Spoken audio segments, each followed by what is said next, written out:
Siz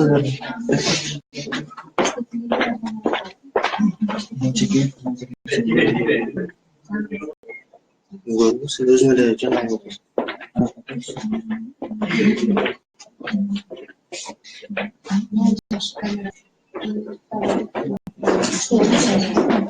Tamam. Sağ ol.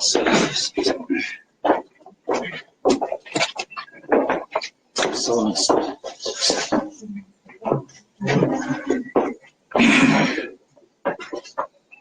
Biraz gecikkende oludabız. Айтылган убакыттан бирок бизден эмес.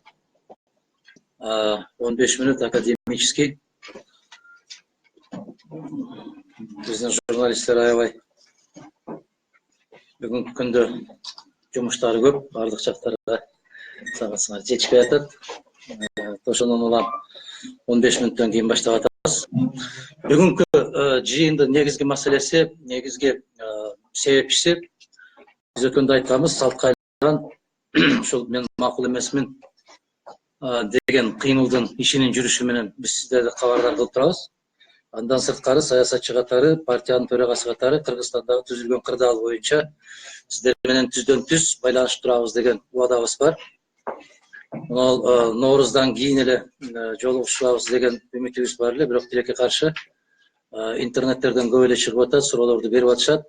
2 жумадан бери көрүнбөйсүз, кайда жүрөсүз? Биз дагы ыстык жамбыз, анча-мунча ооруйбуз, дарыланабыз. Башка кишилердей болуп чет мамлекетке чыкпайлы, ушул Бишкекте эле дарыгерлердин көмөгүнө муктаж болбой, баягы баштакы эле эски кыргызча адаттар менен мындай бир 2 жума чыкпай турсаңыз, суукка чыкпай турсаңыз дегендей сураныч болгондон улам дарыландык. Дагы бир 2-3 күн бар, Кудай буйрса бүтөт. Ага койбой соңку кырдаал болуп, азыркы жагдайларга жараша улам суроолор көбөйүп кеткендин аркасында бүгүн чыгууга мажбур болуп атабыз. Анын үстүнө мындан 2 күн башта Достук мейманканасынын жыйындар залында Кыргыз Республикасындагы соттордун көз карандысыздыгын камсыз кылуу боюнча чоң төгөрөк стол өткөн. Ошонун жыйынтыгы боюнча дагы сиздерди маалымдап коюуну туура деп эсептейбиз. Себеп Кыргызстандагы массалык маалымат каражаттары көп эле андай учурларга көп маани бере бербейт. Себеп массалык маалымат каражаттарына көбүнчө абдан кызыктуу окуялар керек да. Бул жөнөкөй күндөлүк жумуш. Ошондуктан көпчүлүк ага кызыкпайт.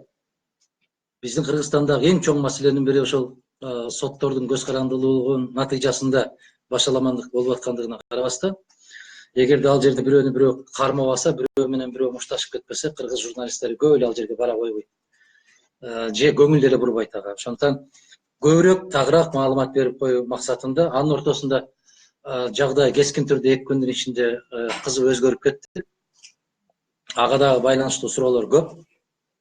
Азыр бизде технология, информация, маалымат заманы болуп аткандан кийин Кыргызстандын ичинде жашаган жарандарга караганда Кыргызстандын сыртында жүргөн жарандардын суроолору аябай көп.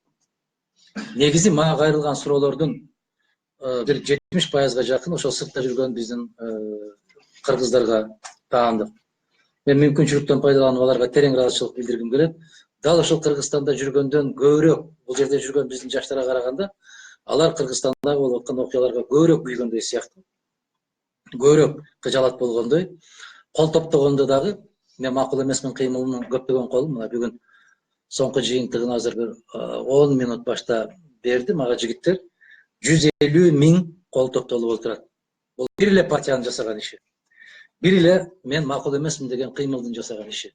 150 000ден ашык. Эми элестетип көрүңүздөр. Кыргызстанда ошол айрыкча Бишкек шаарында дарактарды кыюуга каршы болгон жарандардын кол топтоо аракети 1 жылдын ичинде 4100 кишиге кол жыйнаптыр. Бизге баары бир экен да. Дарагыңды кыйып атасыңбы, дарбазаңды кыркып кетип бартасыңбы, эмне болсо ошол болсун экен да. 1 жылдын ичинде 4100 гана киши кол коюп бериптир. Мен макул эмесмин деген кыймылга бир 4 айдын ичинде 150 000 киши кол койгондугу мына сиздерге көрсөткүч. Бул эмне дегенди түшүндүрөт? Кыргызстандагы бүгүнкү социалдык жагдайга караганда саясий кырдаал, саясий жагдай кыргыздарды көбүрөөк кызыктырат деген маселе.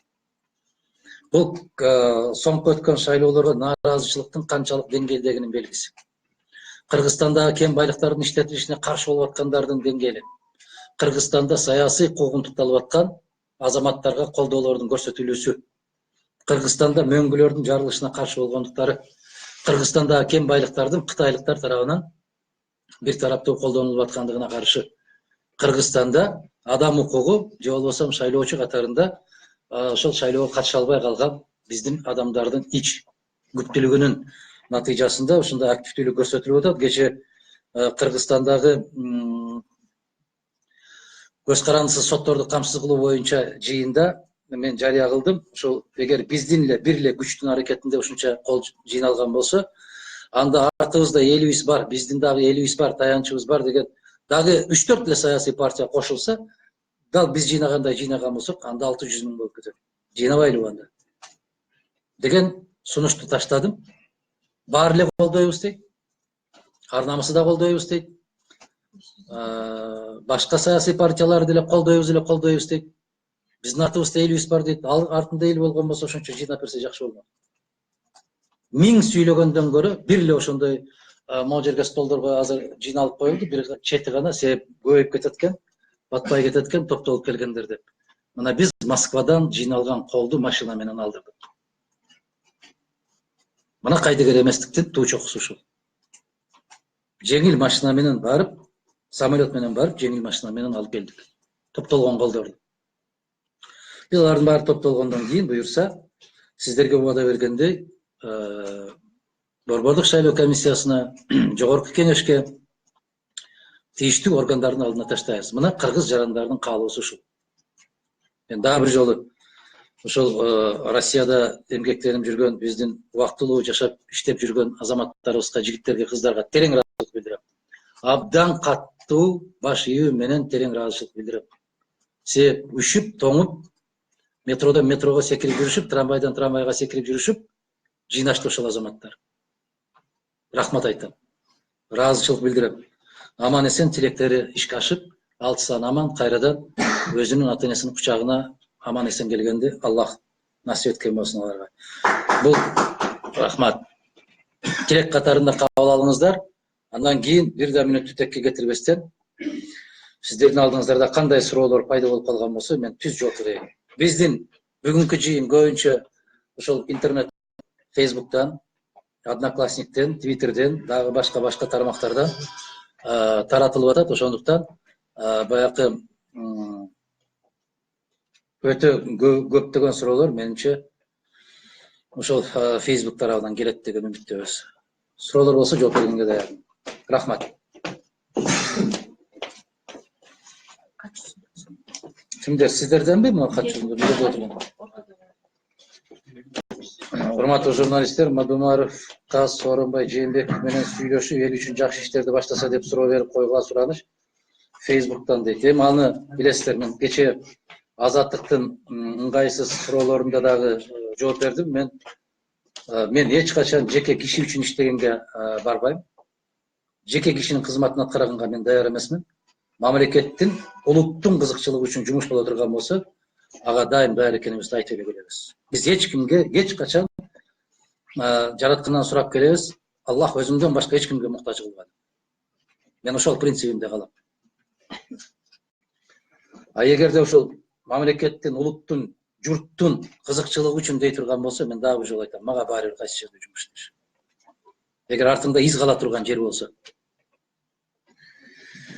Атамбай менен Жээнбековдун учурдагы пикир келишпестиктеринин себеби эмнеде деп ойлойсуз? Аны өздөрүнө сураш керек.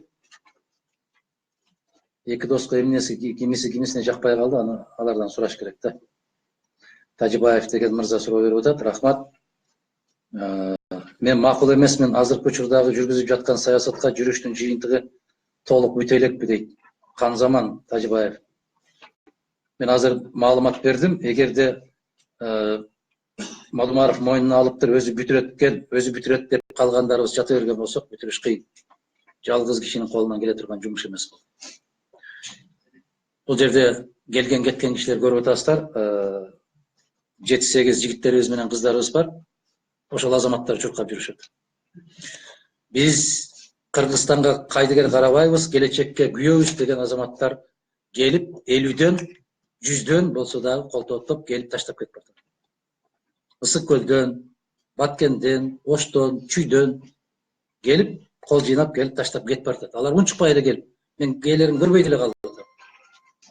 Мына ошол азаматтарга да мүмкүнчүлүктөн пайдаланып рахмат айтам. ГКНБнын кызматкерлеринин туура эмес кысымдарынан кантип кутулууга болот? Арыздар прокуратурага, МВДга жана ГКНБга каралбай жатат. Мадиев Марат дейт. ГКНБ кызматкерлеринин кысымынан кантип кутулуу керек дейт. Кысымга чыдабай турган болсоң эле кутуласың. Мени кысып атат деп жүрө берсең, кысылып жүрө бер. Ушул, башка жолу жок. Кыстыбы? Эмне кылып кысындырып атасыздар? Ошого жараша мыйзамга ылайык аракетиңди көр. Анан мени коркутуп атат дегенди көп угам да. Эмнеден коркосуң? Эмне себептен коркосуң? Сен жумушсузсуң, эмнеден коркуп атасың? Мени коркутуп атат. Тогуз-Тородо алтын казуу комбинатын өрттөп жиберишти. Эми ошол митингге чыккан адамдарды четинен камап жок кылуу коркунучу турат. Сиздин оюңуз? Эч кимди камай албайт. Булар кокусунан келип түндө каракчылык менен өрттөгөн жери жок. Ушул мезгилге чейин эл чырылдап чыгып атты. Эчен жолу кайрылып атты. Эчен жолу айтып атты. Азыр маалыматтан окуп калдым. Жогорку кеңеш Сапарга Исаковго тапшырма берген имиш. Ошондой деңгээлге жеткирген азаматтарды жоопко тартуу жөнүндө. Айланайын, сен кайсы мамлекетте жашап атасың? Биринчи кезекте жоопкер жогорку кеңеш өзү. Эмне үчүн ошол эл чырылдап чыкканда ошол жерге барышкан жок? Эмне үчүн комиссия түзүшкөн жок? Эмне үчүн эл менен барып сүйлөшкөн жок? Эмне үчүн өкмөт же өкмөттүн орун басары ошол жерге барып эл менен жыйын өткөрүп түшүндүрүү иштерин жүргүзгөн жок? Мына Кадамжай үлгү болду го. Шамбисай үлгү көрсөттү го. Эл топтолду, жыйналды, чакырды, бардык, маселе чечилди, токтоду. Шамбисай токтоду, Кадамжай. Тогуз-Тородогу дал ошондой болуп жыйналды, бир канча жолу жыйын өткөрүштү, митинг өткөрүштү, чакырышты, кайрылуу жасашты. Жогорку кеңештин дагы, өкмөттүн дагы эч кандай сөз айтпай койгондон кийин эл ошондой ыкма менен көңүл бурдурууга мажбур болду. Элди күнөө жок, кымындай да күнөө жок бул жерде. Элди күнөөлөштүн кереги жок. Ошого жооптуу болгон областтын жетекчисин, ошолорго жооптуу болгон мамлекеттин, өкмөттүн кызматкерлерин жоопко тартуу керек. Эмне үчүн барган жок? Тойго чакырса барышмак. Лента кыркканы чакырса барышмак. Зуулдашып, алдарына гайын тизип алып. Ел топтолуп, бир эмес, 3 жолу топтолуп жыйын өткөрүштү, митинг өткөрүштү. Эмне үчүн барган жок? Ошондуктан ошол Тогуз-Тородонун тургундарына мен терең ыраазычылык билдирүү менен айтам. Бир гана маселе, дагы бир жолу айтабыз. Биз бардык нерсени мыйзамдын чегинде жасашыбыз керек. Бирок мыйзамдын чегинде деп олтура берсе, өкмөттүн ага карабаса, өкмөткө мыйзамдын кереги жок болсо, башка кандай аргасы калыш керек? Биздин дагы суроолорубуз бар эле, анан аралаштырып жүрүп бербейсизби? Мейли, Тогуз-Тородо эле эмес, мындай жагдайлар азыр Чаткалда дагы, Терексайда дагы. Мындай жагдайлар Алабукада дагы. Дал ушундай жагдай Таласта дагы, Жер үйдө дагы. Ошон үчүн айтканбыз биз, мен макул эмесмин деген кыймылы, ар кандай алтын казам деген ишти токтотуп эле тургулачы айланайын. Токтотуп туралы. Мына азыр жер үйдөгү маселе аябай катуу чыгып атат. Кимге сатылган, анын канча пайызы кимге таандык? Ошол Терексайдан Кыргызстандын үлүшү бир да сом үлүшү жок экен. Анан ким ошого макул болот да, ким унчукпай олтуруп берет. Жалбырак телекомпаниясынын суранычы болуп атат, аралаштырып жооп бериңиз деп. Адакайым сама айтсаңыз, азыркы учурдагы саясий абал тууралуу өзүңүздүн көз карашты айтайын деп элди чогултуп жолугушуп көрүп атасыз. Анан негизи эле айтсаңыз, азыркы учурда өзүңүз айткандай саясатта мындай опурталдуу учурлар болуп кетти да. Мисалы үчүн өкмөттү өкмөттүк структураларды алмаштырабыз деп башкы прокурорду парламент 105 добуш менен кетиришти. Эми болсо азыр өкмөт башчы Сапар Исаковду кечээ күнү маселеси каралды, СДПК колдоду. Сапар Исаковдун тагдыры кандай чечилет? Анан парламенттеги башкаруучу коалиция тарайбы, тарабайбы? Ал кандай болот? Ушул тууралуу көз карашыңыз. Биринчиден, Кыргызстанда бардык нерсе акыл менен өнүгүп өсүп турган мезгил болсо, анда айтсам болот эле. Кыргызстанда бардыгы кокусунан да, көңүлгө жараша. Эртең менен жакшы салам айтсаң, айлыкты жакшы алып коюшу мүмкүн, бирок салам бербей койсоң, чатак болуп кетиши мүмкүн да. Бул туруксуздук деген ушундай. Анан кыргыз саясатынын негизги деңгээли сен мага ушундай дедиңби, мен дагы сага дейин деген деңгээлден өтпөй атат да. Мына мамлекет жетекчилерин карасаңыздар, мен айтпайын дедим эле, сен айттың, эми айтууга мажбур болуп атам дегендей да. Бул жакшы эмес көрүнүш өзү. Негизи адамдын жана жетекчинин айта турган сөзү эмес да. Сен айттыңбы, айтпадыңбы? Эгерде ошол мыйзам бузуулар болсо, сен ошого көңүл бурушуң керек. А бирок биздикилер сүйлөгөндө эле ошондой да. Биринчи өзүң тийиштиң. Баягы көчөдө жүргөн балдардын оюну да. Кече сен апаң нан жапты эле, мен бөлүш десем бөлүшпөй койдуң эле, бүгүн мен сага дагы нан бербейм деген сыяктуу. Бул баягы жаш балдардын оюнчугу. Эгерде абдан туура айттыңыз. Эгерде СДПКнын съезди 31 мартта болуп, ал жерде ушул сөздөр көтөрүлбөсө, жээндики унчукпайт эле. Унчукпайт эле айланайындар, ишенип койгула мага. Мен кечээ дагы көрсөтүүдө айттым, элге кайрылганда да айттым. Бири-бирибизден өч алуу, кек алуу сезими менен эмес, мамлекеттин кызыкчылыгы үчүн деген сезимди качан ойготобуз? Мына көпчүлүк эл ушуга дагы шүгүр дегендей кол чапкан көңүлдөрүн көрүп атам, байкап атам. Баягы коопсуздук кызматтан кетти, баш прокурор кетти десе кол чаап бара келди дегендей болуп. Жок, буга Кыргызстандагы кырдаал же болбосо биздин жетекчиликтердин саясий эркинин жетишкендиги эмес. Буга Алматыда кармалган Кыргыз Жогорку Кеңешинин депутатынын ошол жердеги билдирүүлөрү себепчи болду. Билдирүүлөрү себепчи, аткезчилик деп атпайбызбы, жанакы контрабанданы. Ошол аткезчилик менен Кыргыз Республикасы алектенет деп Нурсултан Абишевич бир канча жолу айткан. Евроазиялык бажы биримдигине кирип, экономикалык бир аймакка киргенибиз менен, бирок могул жакта дарбаза ачыкта Кыргызстан аркылуу Кытайдан көптөгөн товарлар келип, өтүп кетип баратат. Натыйжада көп экономикалык зыян тартып атабыз деп айтып келген. Аны менен пикир келишпестиктер да болуп кеткен эки мамлекеттин ортосунда. Бирок ошол билдирүүлөрдөн кийин аткезчилик менен Кыргыз Республикасындагы алек болгондордун кат башында кимдер тургандыгы жөнүндө маалымат такталгандан кийин, менин жеке пикиримде, ар кандай президент ушундай кылмак. Ал мамлекеттин тийиштүү органдары биздин мамлекетке маалыматты жиберди. Кимдер эмне менен алек болуп атат?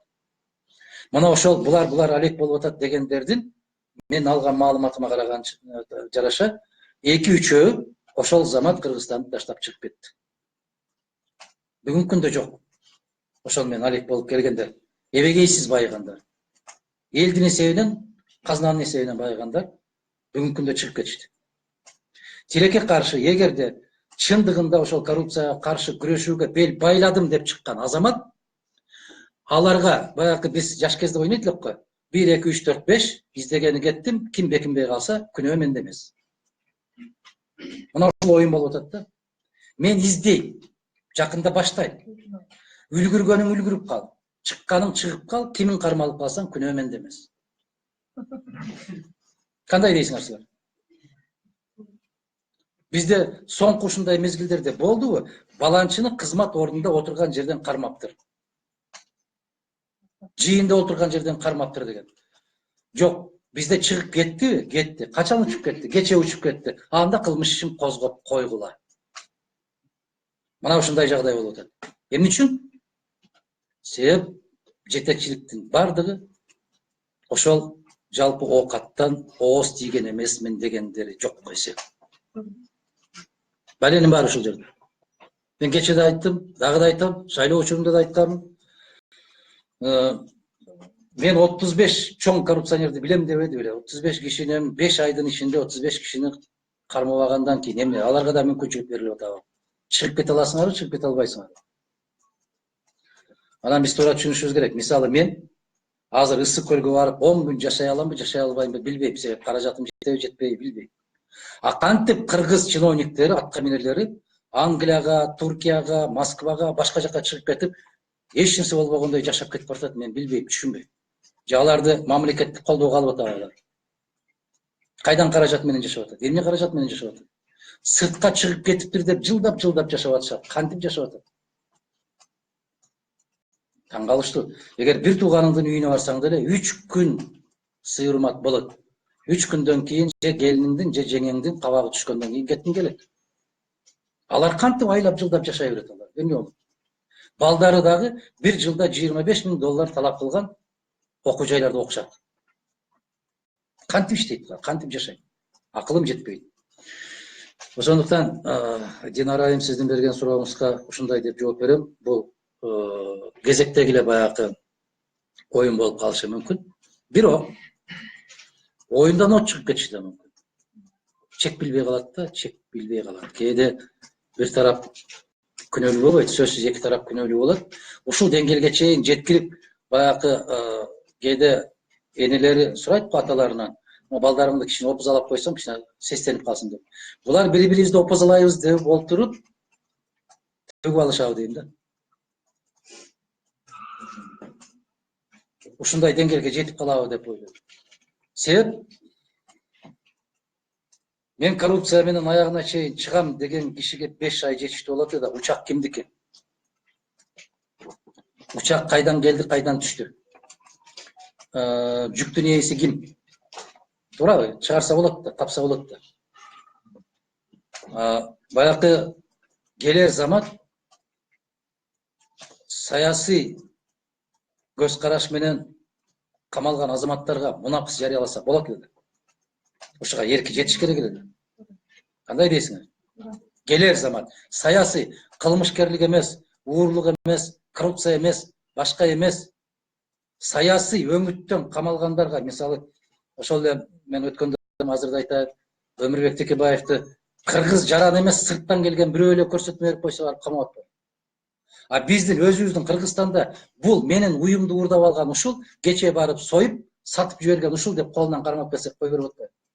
А эмне үчүн сырттан келген майда туулганбы, апрелде туулганбы бир башка мамлекеттин жараны келип айтып койду, алып барып камап атат. Садыр Жапаров ушундай ишке барды деген киши, жазып берген киши жок, мен жазганымды кайра алам деди. Жок, ага көңүл бурбайт. Бекболот Талгарбеков эмне? Ушул сыяктуулар көп го. Эгер мына жагың таза болуп, чындап, мен элдин ишенимине ээ болдум дагы, нукура элдик бийлик болот, мындан ары карай соттор адилеттүүлүк менен мамиле чечет, маселе чечет деген киши болсо, Ноорузга карата мунапыс жарыялаш керек эле. Мен чын айтайын, ушундайды күткөм. Андан кийин иликтей бергиле. Кандай дейсиздер? Мына баш кесерлерди, киши өлтүргөндөрдү, каракчылардын баарын түбөлүктүү өмүр бою түрмөгө отургандарды чыгарыш берди. А эмне ушул мен аты аталган жигиттер алардан коркунучтуураак? Жок, эгерде тең аталык менен күнөөңдү далилдей албаган болсоң, отурасың деп кой, чыгарып кой дагы далилдеди. Тең салмактуулукту сакта. Ошого бара алган жок да Динара айым. Макулсузбу? Сапар Исаковдун тагдыргандай жүрсө, коалиция тарайып. Эми ушул айткан сөздөрдөн улам сизге тагыраак диагноз коюп бергенге аракет жасайм да. Азыр тирешүү башталат. Мен кече айттым, бүгүн да кайталайм. Сапар Исаковдун ордунда болгон киши, өзүнүн жоопкерчилигин сезген киши токтоосуз түрдө кызматтан чегинет. Неге? Аябагандай көп иштер чыгып кетти. Көптөгөн жарыялаган иш аракеттер ишке ашпай калды. Коопсуз шаары өтө кооптуу шаарга айланып калды. Таза коому аткакка баткан коомго айланып калды. Бүт тескери болду. Экинчиден, 40 кадам таштайбыз деди, 100 кадам артка кетти. Экономикалык көрсөткүчтөрдү мына мен жыйнап отурам, көрүп отурам. Мына соңку 1 жылдын ичинде экономикалык кылмыштуулук канча миллиардка өстү? 4,5 миллиард сомго жетти экономикалык кылмыштар деген сөз, бул бүттү деген сөз. Дүйнөлүк Forbes деген журнал бар. Ошолор иликтөө жүргүзөт. Кыргызстандагы коррупциялык абал 118 орунга чыкты деген сөз бул. Бул аябагандай төмөнкү көрсөткүч. Абдан жаман көрсөткүч. Кыргызстанда ишкерлик менен алек болууга мүмкүнбү деген суроого алар жок деп жооп берет. Неге деген суроого коррупция деп жооп берет. Ошондуктан жаштарды алып келебиз деп мен башында эле айттым эле. Пионерлер үйүн айландыруунун кереги жок. Жаш деп алып келүүнүн кажети жок. Китеп менен турмуштун айырмасы бар. Китеп башка, турмуш башка. Университетти кызыл диплом менен бүткөн кишини бир чарбага жетекчилик койсоң эч нерсени түшүнбөйт. Орун басарлары дагы турбай атат. 2 жумадан 3 жумадан алмашып, иштер да ишке ашпай атат. Дагы бир жолу айтам, КСДП фракциясы жактайбы, жактабайбы, соңку түзүлгөн кырдаалга жараша өкмөт токтоосуз түрдө кызматтан чегинүүсү керек. Болбосо Кыргызстанда 2 уюл пайда болот. 2 уюл. Эгер конституцияга таянып жашайбыз деген болсок, мамлекеттин жетекчиси эмне деген убаданы бербесин кыргыз элинин алдында, аны атара албайт. Неге? Себеп конституцияга уруксат бербейт. Президент чарбалык иш менен алек боло албайт, алектенүүгө укугу да жок. Эл аралык келишимдерге барып кол кое албай аткандыгы да ушундай. Мына караңыздар, Мирзиёев президент болоору менен кыска мөөнөттүн ичинде Россия менен барып 24 миллиард долларга кол коюп келди. Азыр Жээнбеков президент болгондон бери Россияга барды, Тажикстанга барды, Өзбекстанга барды, Казакстанга барды, Түркияга барды. Бельгияга Кыргызстан барбы жокпу, айырмасы жок. Мен жакын кошуналарды айтып атам. Алар менен мындай бир эмнеге кол койду? Кимиңиздер айта аласыздар? Эмнеге кол коюлду? Мисалы, Өзбекстандын президентинин 3 сапардан кийинки Өзбекстанга инвестиция тартуусу 40 миллиард доллар болду. 40 миллиард доллар. А биздин президент 5 мамлекетке барып, эмне маселе чечилди дагы, эмне кагазга кол коюлду. Кандай дейсиздер? Жөн эле барып келе беребиз. Бир кале чай ичип, сүйлөшүп. Дагы бир жолу айтам, чыңалуу күчөйт. КСДПнын баары эле азыр бүгүнкү күндө баягы монолит жок. Колку солку кыргыз саясатчыларын билесиңер да, эртең менен туруп күн бузактан чыккан болсо, ушул жака ой. Эгер момундай бир күчтүү аракеттер болуп аткан болсо, бул ишарат болгон болсо, түштөн кийин кырдаал өзгөрүп кетет. Абдан катуу өзгөрөт. Кече Каныбек Иманалиев менен болгон маекте Каныбек айтпадыбы? Биз көчмөндөрүбүз, ошондуктан көчмөндөрдө аба ырайы аябай кескин өзгөрөт. Жогорку кеңеште дагы эртең түшкө чейин аба өзгөрүп кетет. Күтө туралы. Аткарылган иштер боюнча жыйынтыгын качан берет? Эртең ошол жыйынтыгына жогорку кеңеш кандай баа берет? Байкайлы. Бүгүнкү күндө ачык 2 топ бар, 2 топтун ортосундагы күрөш күчөйт. Бул Кыргызстанга айбир алып келбейт.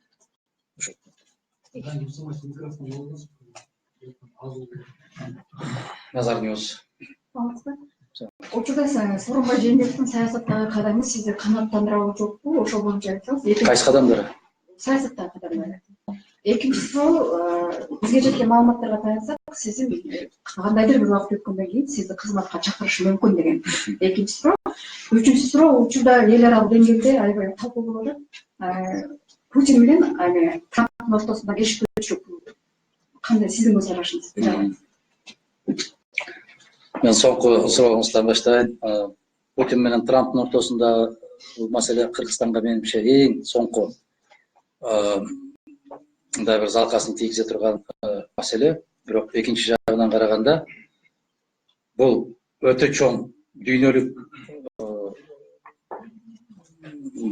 маанидеги чоң маселе болуп аткандан кийин бизге сөзсүз түрдө кандайдыр залакасы тиет. Мен терең ишенимде ушундай. Баягы бирин-бири коркутуп барып анан артка кетишет.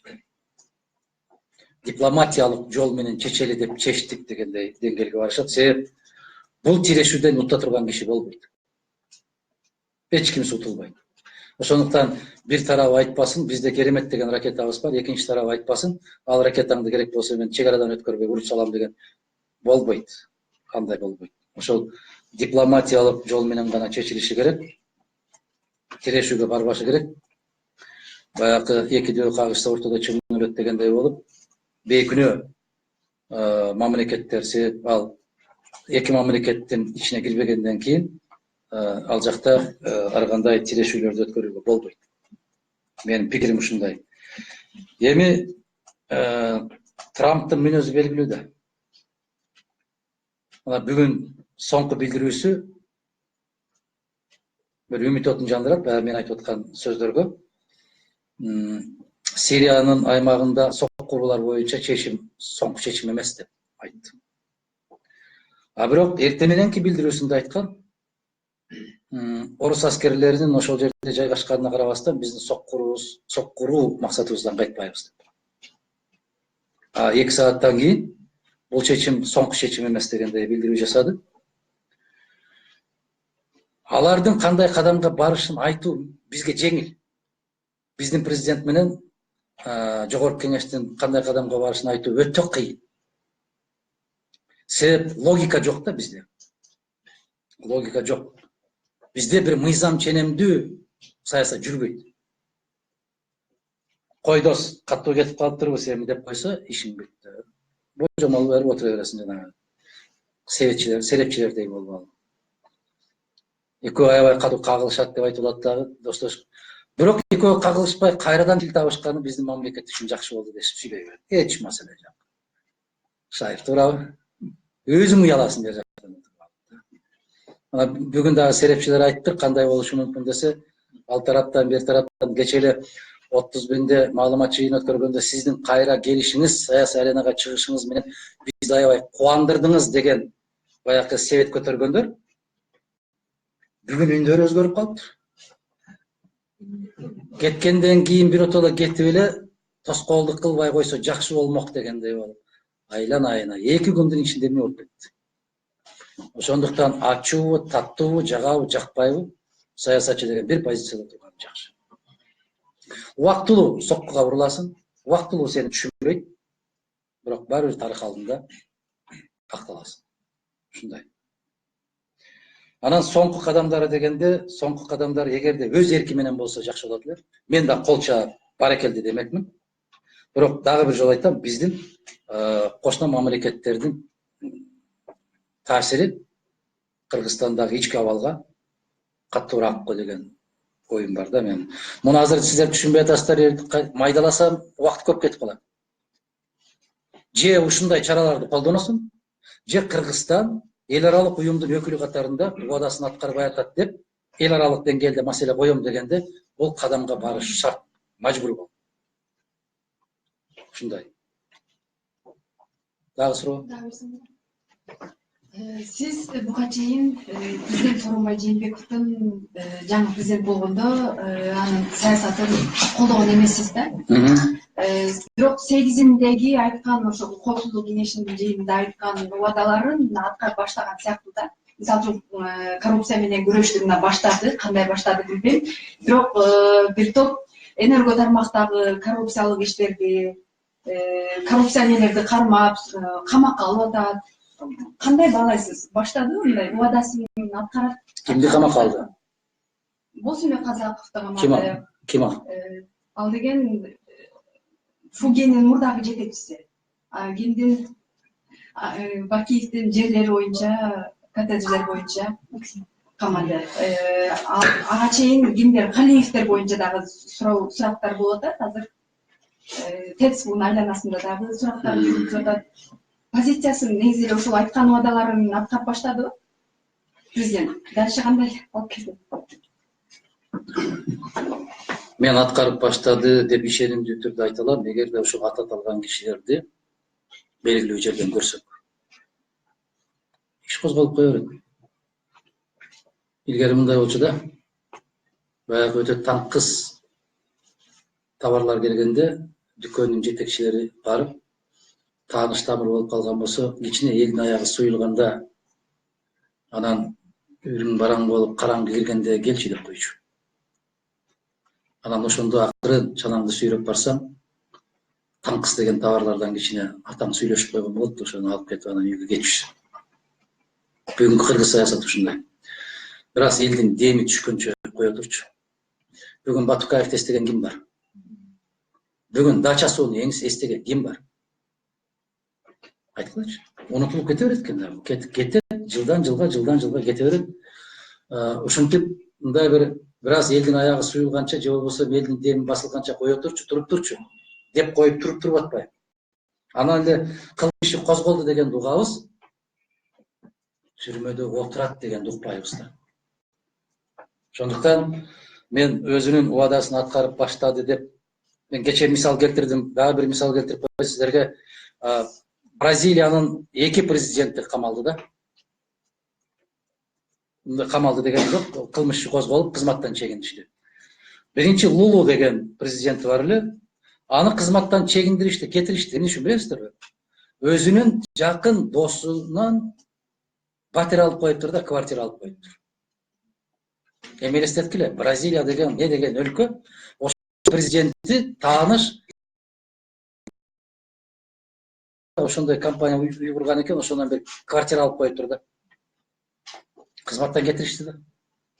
А бизде квартира алып коюптур деп айтсаң, эми алса алыптыр да, анын деле бала чакасы бар деп кайра өзүңдү сөгөт.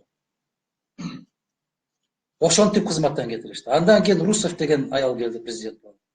Аны да кызматтан кетиришти. Неге? Петробрас деген биздин Кыргыз нефтегазга окшогон компаниясы бар.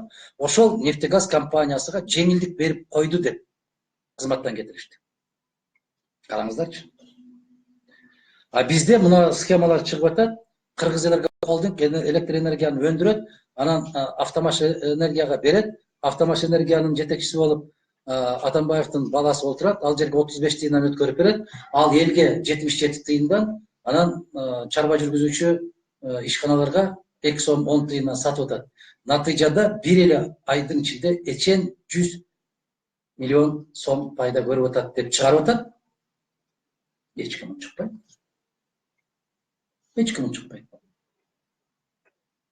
Кандай дейсиздер? Тып-тынч кой. Же болбосо, мына Бишкек жылуулук борборунун жарылышына менин сөзүм эмес. Атамбаевдин сөзү. Жээнбеков жана анын командасы жооп бериш керек деп айтты. Уктарбы барыңар? Ай, эмне чыкпайсыңар? Жалгыз эле мен айтышым керек ушул. Жооп бериш керек деди. А эгерде ошол айтканы туура эмес болсо, сотко бериш керек. Бирөөлөр туура эмес жазып койду деп эле сотто эле журналисттерди 5 миллиондон, 2 миллиондон доого жыгып эле баарын оозун жаап атпайбы? А бул деген чоң күнөө да, туурабы? Күнөө жаап айыптап атат да. Ушул жана ушунун командасы жооп берет деди. Уктуңарбы ошону? Мен деле силер сыяктуу эле уктум. Мен дагы жооп алгым келет. Эгер жооп бере турган болсо жооп бериш керек, жооп бербей турган болсо анда Жээнбеков чыгып айтыш керек. Мен эч кандай тиешем жок. Аны булар жасаган деп. Кандай дейсиздер? Анан унчукпай эле калып калса, ар кандай ой пайда болот. Дагы эмне дедиңиз экинчиси? Дагы бир суроом бар эле да. Могу эме боюнча айтайын. Аягына чейин чыгат дегенге ишенесизби дегениңизге, эгер ушул сөздөрдү аягына чейин чыгарса мен ишенем. Бул азыр жетекчиликтен кызматтан кеткен айрым Атамбаевдин кадрлары өлкөдөн чыгып кетип атат деген маалыматтар бар да. Айтсаңыз, ушулар чыгып кете берсинби же мисалы үчүн саясий куугунчулукка алынгандардын жакындары алар айтып атышат, жоопко тартылышы керек, чыкпашы керек. Баардык жактан аларды өлкөдөн чыгарбоо аракеттери жүрүш керек ютуб тарабынан депчи. Алар кандай чара болуш керек, алар жаза салыш керек? Сөзсүз түрдө мен айтпадым, мен кайра кайталарыма туура келет. 1 2 3 4 5 издедим сени. Ким бекинбей калса күнөө менде эмес деген саясат жүрүп атат деген ошонун ичинде. Сөзсүз түрдө кармалыш керек. Сөзсүз түрдө жоопко тартылыш керек. Мына Россияны караңыздарчы, кимге кылмыш козголгон болсо сөзсүз түрдө отурат. Экономика министрин карагыла, башка бир министрликтерди 2 гана киши ар кандай мүмкүнчүлүктөрдөн себептерден отурбай калган болсо керек, бажы кызматы менен коргоо министри жөнүндө сөз кетип атат. Бирок коргоо министри дагы убагында ошол буйруктарды аткарган, бул биз үчүн керек эле дегендей сөздөрдү айтышты. Бизде Динара айым сөзсүз түрдө кылмышка шектүү деген киши, жетекчилер, кызматкерлер кармалмайынча Кыргыз Республикасындагы жарандардын сотторго же болбосо мамлекеттик бийликке болгон ишеними жаралбайт. Эч качан жаралбайт. А ишеним жаралбагандан кийин бизде эч кандай алга жылуу деген болбойт. Кеп бүгүн Абдилди Сегизбаевди кетирди. Индираны кетирди. Алар кимге кызмат кылды? Баарекелде. Кыргыз конституциясына, кыргыз мыйзамдарына кызмат кылган жок деген маселе болуп атат. Алардын ордуна келген киши жаңы президентке кызмат кылбайт деп ким кепил боло алат ушул жерде отурганда? Бул баягы Асан менен Үсөнүн ордун алмаштырып коюудан эч нерсе өзгөрбөйт деп атам. Менин пикирим ошондой. А эгер азыр өзүнүн баш прокурорун коюп, өзүнүн баягы коопсуздук кызматынын жетекчисин коюп алып, эми менен күрөшөм дегендерди мен көрсөтөм деген ой менен кое турган болсо, эч кандай өзгөрүү болбойт. Эми мен көрсөтөм деген. Мына мен эми күчүмө кирдим деген. Эгерде башта Кыргызстанда этеги жаман жерден жыртылып, репутациясы, анын кадыр баркына шек келген азамат жигиттерди же кыздарды алардын ордуна коюп алган болсо, анда мамлекеттүүлүк деген жок болуп кетет деген коркунучум бар. Туугандар, биз ушуну эске алышыбыз керек. Качанга чейин деген сөз баштап пайда болот. Эмне үчүн сен тиги Сегизбаевка караганда бул тазабы деген суроо пайда болот. Бул кечээ эле момундай болуп шектелбеди беле? Бул кечээ эле момунча менен кармалбады беле? Бул кечээ эле момундай кылмыш иши бар эмес беле? Деген суроолорду жараткан кишилерди анын ордуна койду дегенчи ишеним кетет. Ошон үчүн убадасын аткарды, аткарбады деген маселеге азыр эрте. Суроо берсек болот. Азыр Мелис Аспеков эмне үчүн сизди сотко? Аны сотко берген боюнча менин кабарым жок. Мен деле силер сыяктуу эле угуп атам, берет экен берсин. Мен жөнүндө туура эмес маалыматтарды тараткандыгы үчүн деп айтып аттым. Мен ал жөнүндө туура эмес маалымат тараткандай, ал жигит ким? Мамлекеттик ишмер. Же бир жерде жетекчи болуп, кызматкер болуп иштегенби? Мен ал жигит менен отуруп бир кесе чай ичтим. Эми баягы атын чыкпаса жүрөктү деген маселе. Мадумаров сотко бериптир десе, ким экен десе, ошондой жигит бар экен деп таанылып калыш керек да. Же азыр тиги жерде отурбайбы? Баягы күч колдонуу менен бийликти алмаштырабыз деген айыптоонун негизинде отурат да. Же ошол жерге кирип аткан кээ бир азаматтар айтып атса керек да, ушул кишиге дагы бир эптеп бир нерсе чаптап берсең, сенин чараңды жеңилдетишибиз мүмкүн деген бир иштер болуп атса керек. Экс ажоо менен азыркы ажоонун айланасындагы жагдайлар саясий оюн эмеспи? Сиздин пикириңиз Алтынбек Семетеев Фейсбуктан дейт. Мен жана жооп бердим буга. Кел ушинтип барабыз дагы, керектүү жерге барганда токтоп калабыз деп токтой албай калышы мүмкүн. Арфа Бекиева, Мадумаров мырза сизге дейт, Текебаев, Мырзахматов менен бириксеңиздер, кыргызды өнүктүрөсүздөр. Бириге турган азаматтар көп эле. Сизден талап кылам, коопсуздук кызматына келиңиз. Мелиса Азимканова Фейсбуктан дейт. Сиздин талабыңызды орундатууга менин мүмкүнчүлүгүм жок. Сиздин талабыңызды Мелиса Айын Азимканова тилекке каршы, мен сиздин талабыңызды орундатууга менин мүмкүнчүлүгүм жок. Менин колумдан бүгүнкү күндө келбейт. 93-жылкы конституция учурдагы конституциядан эмнеси менен айырмаланат? Аябагандай көп нерсеси менен Калдарбек Онокеевди. Жакшы күлүк ат менен өгүздүн айырмасы кандай болсо ошондой айырмасы бар. 93-жылкы конституция адамдын, мамлекеттин, үч бийликтин бутагынын тең салмактуулугун камсыз кылган мамлекеттин жүзү болгон документ. Азыркы конституция бир кишинин каалоосу менен кабыл алынган конституция. Ошон үчүн биз аксап атабыз, алга жыла албай атабыз. Эки президенттин эки жакта мамлекеттик деңгээлде жолугуп жүрүүсү эмне деп түшүнсө болот дейт. Мамырбек деген мырза берип атат Фейсбуктан. Бейбаш мамлекетте ушундай болот да. Менимче бул суроо берип аткан киши ойлоп атса керек, жана Кытайдагы жолугушканда дагы сүйлөптүр, темир жолду курушубуз керек, антышыбыз керек, мынтышыбыз керек. Эми мен Россиянын бир маалымат булагынан окуп калдым. Кыргызстанда канча пенсионер бар деп суроо коюлду. 500 миңдей, жарым миллиондон ашык пенсионер бар да. Ошо жарым миллион пенсионердин бириси сен кантип темир жол боюнча сүйлөйсүң деген суроо коюптур. Жакшы коюптур. Жакшы коюптур. Суроо. Соңку учурларда ушул баягы Россия менен Америка жана ошондой эле өлкөнүн ичинде болуп жаткан маалыматтык согуш эң маанилүү болуп келатат да. Анан өткөндө сиз айттыңыз эле ушул ар кимдин колунда мал бар адам ошонун гана үлү жетет жана башкалардыкын ушундай нейтралдуу чагылдырып бере албайт депчи. Анан сизден сурайын дедим эле ушул Сооронбай Жээнбековдун азыркы президентибиздин эң алгылыктуу кадамдарынын бири бул ушул ТРК коомдук канал болуп аталганына жол түзүп берсе, кантип жол түзүп бериш керек ал?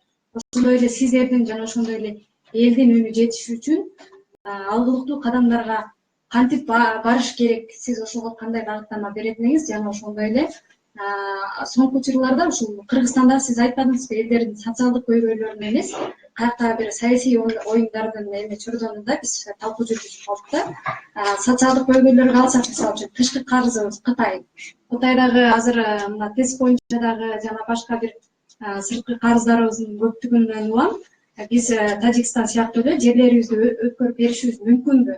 Бул эң чоң трагедияга алып келиши мүмкүн болуп атат да. Жана ошондой эле чек ара маселеси боюнча мына кыргыз жаранын атып кеткенди. Ушул боюнча дагы жооп берсеңиз. Баракелде. Эми мынау сиздин коюп аткан сурооңуз эл аралык деңгээлдеги жоопкерчилик боюнча Кыргызстанда жооп бере албайт эл аралык деңгээлдеги келишимдер боюнча, себеби конституцияга уруксат бербейт, мүмкүнчүлүк бербейт.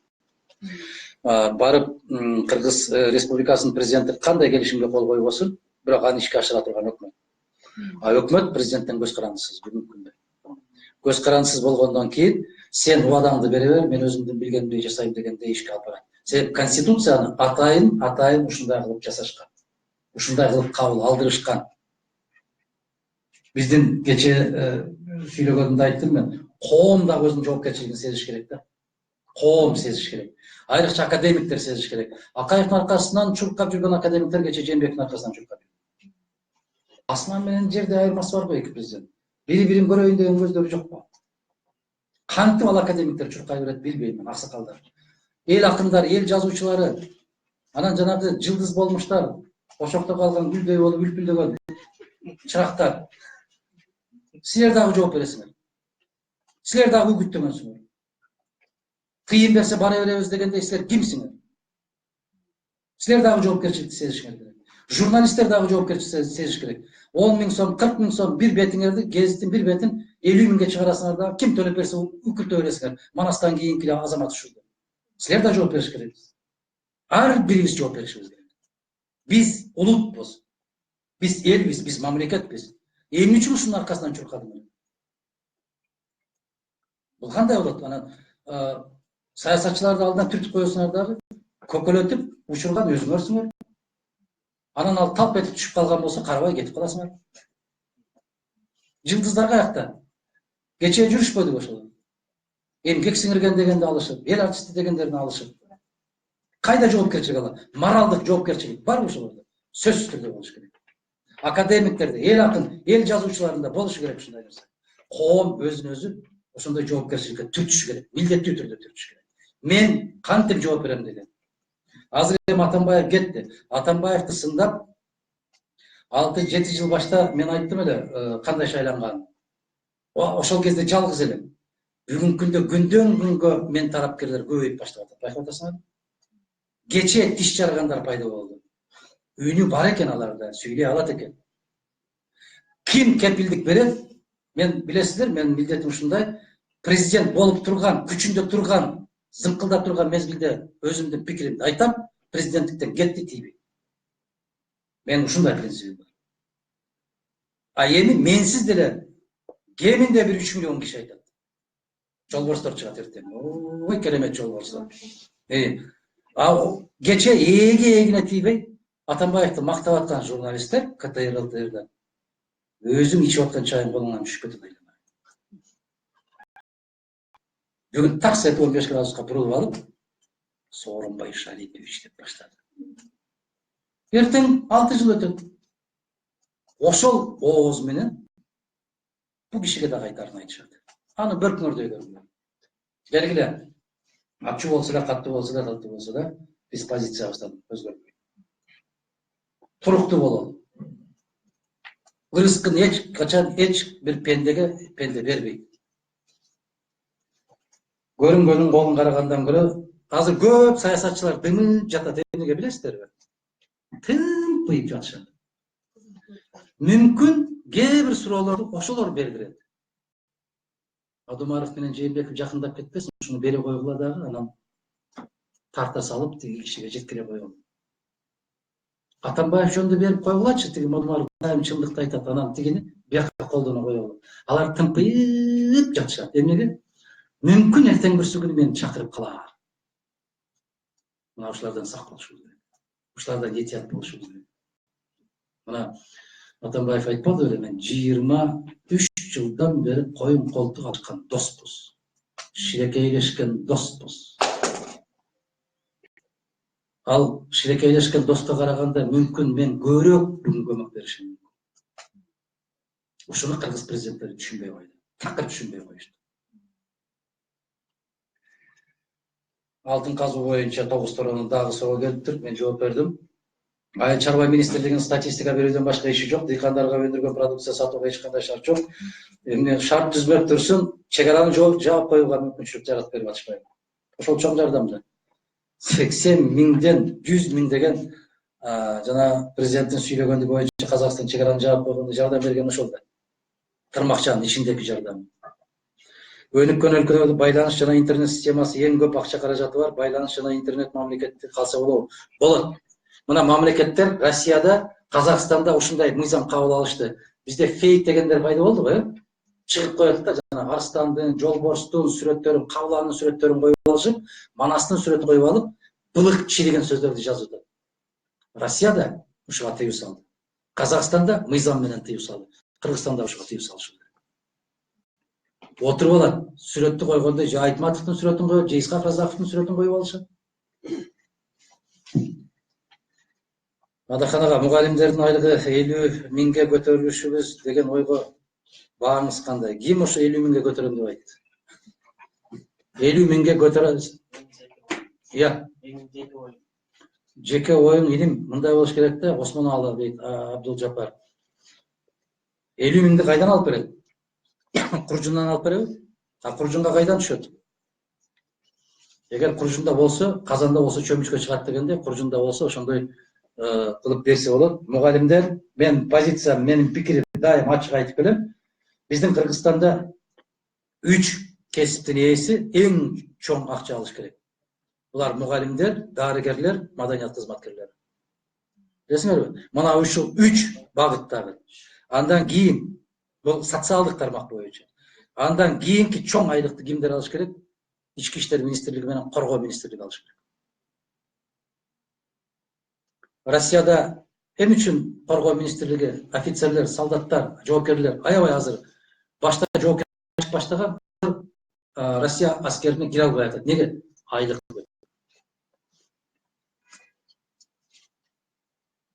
Бизде айлыкты эң көп алгандар ким? Жүргөндө уялгандар алат. Тескери мамлекет биз. Ошончо айлык алып, маршруткада түшүп аткандардын аябай уялат. Сиз интервью, урматтуу Адахан мырза, сиз интервьюларыңыздын биринде айткан элеңиз, эгерде азыркы бийлик элге пайда тие турган кызмат сунуштаса иштешүүгө даярмын деп. Анда мен макул эмесмин, Ураанынын келечеги пландары эмне болот? Макул эмесмин, кете берет. Мен кай жерде болбойм, кандай иште болбойм, бул мен макул эмесмин, муну мүмкүнчүлүктөн пайдаланып, Россияда кызмат кылып эмгектерин жүргөн жигиттер менен кыздарга таазим. Терең ыраазычылык билдирип, рахмат айтам. Мына ушуну Россияда жүргөн жигиттер жасап жиберип машина менен. Мына ушул дайым сиздин столуңузда болсун. Биз макул эместигибизди билдирип турсун ушул дегенде. Ал иш кете берет. Ал жерде эмне деген маселе коюлган? 7 маселе коюлган. Бул конституция, ошол эле соттордун көз карандысыздыгын камсыз кылуу, кыргыз мөңгүлөрүн жардырууну токтотуу, кыргыз кен байлыктарын кытайларга берүүнү токтотуу, баягы саясий куугунтуктоолорду токтотуу, журналисттерге айыппул салууларды токтотуу, анан ар бир жарандын жарандык укугун камсыз кылуу, шайлоого жана шайланууга. Ушул 7 маселе. Бул мен иштеген жерде болгон болсо, тескерисинче ушулар тезирээк ишке ашат. Кудай буйрса. Сиздин идеологияңызды колдогондор ара жолдо калбай бою эркин. Калбайсыздар. Тескерисинче бул идеология мамлекеттик идеологияга айланат. Кудай буйрса. Адахан мырза, Жээнбековдун азыркы кадр саясатына көз карашыңыз. Кадрды бирөөсүн да кое элек. Суроо берип аткан кишиге Кайрат Насырканов деген мырза бериптир. Кадрларды койсун биринчи, анан кийин жооп беребиз. Койсун биринчи. Кое элек эч кимди. Бабановдун азыркы саясий абалы тууралуу кандай комментарий бересиз? Билбейм. Саясий абалы кандай болот? Билбейм. Ал жигит кайда жүрөт, аны да билбейм чындыгында. Мен эч байланышым болгон эмес.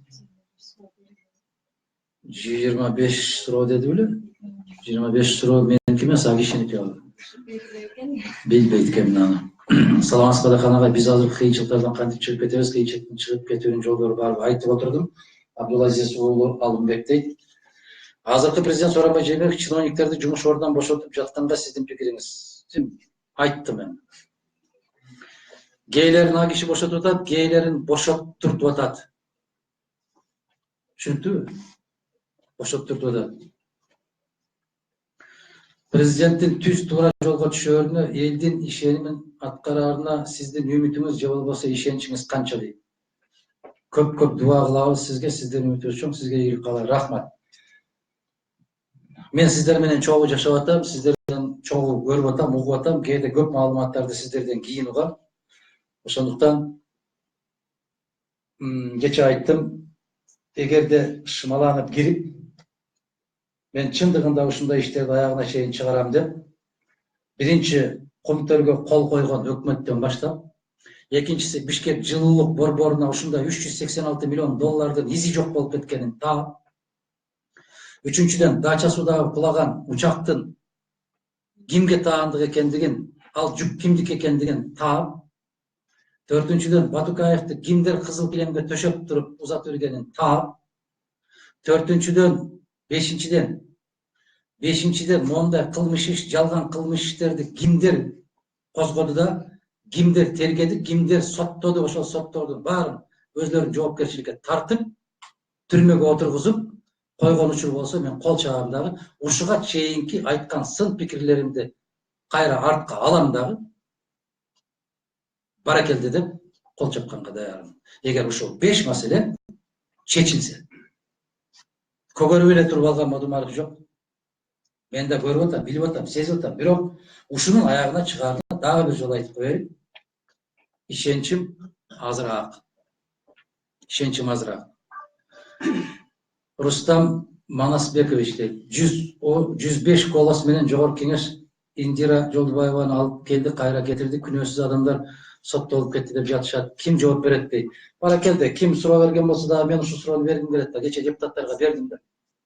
Эгерде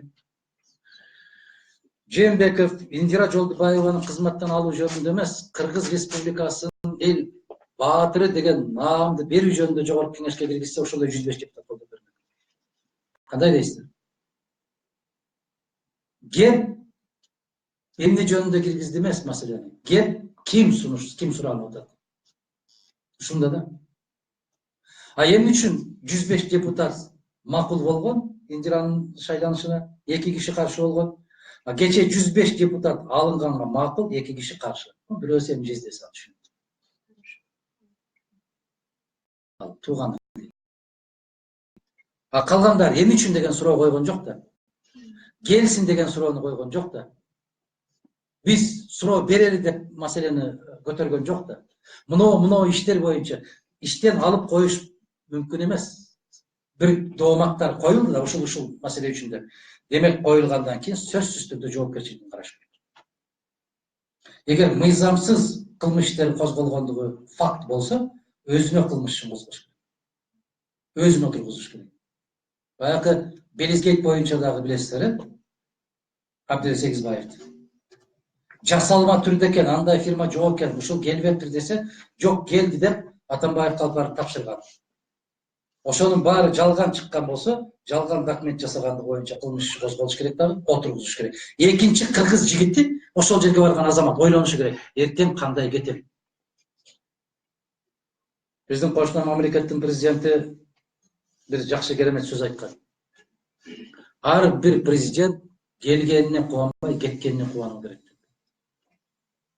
Келүү болуп калат экен, эми Алладан буйрук болуп, баргандай жолдор менен, Корея жашыгынын күчү менен, БШКнын батасы менен Кыргызстанда болуп кала берет экен.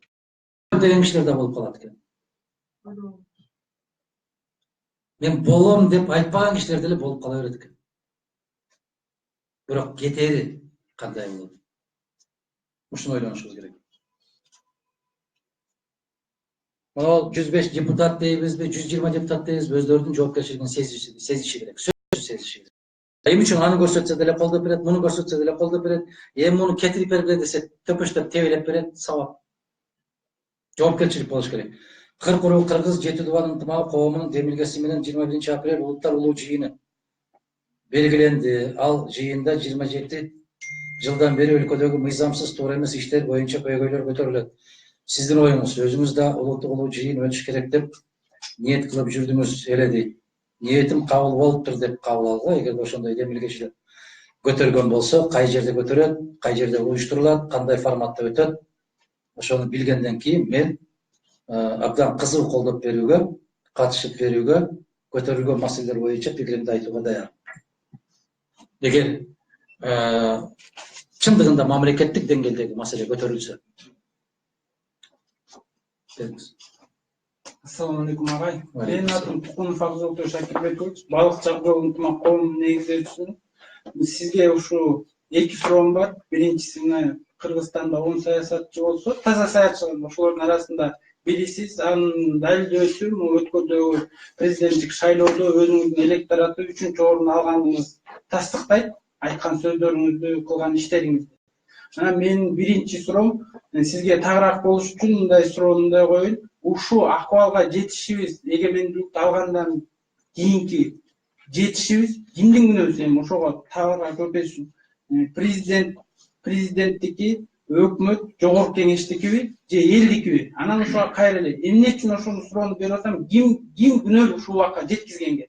Анткени деген выборго катышып калсаң, тиге чай майын берсең, ушу туралап коет, болду, ал шайлайт дейт. Эл менен катышып сүйлөшсөң, ал айтат, тигин эптеп чайын алам дагы, шайлай берем дейт. Бул биринчи суроом.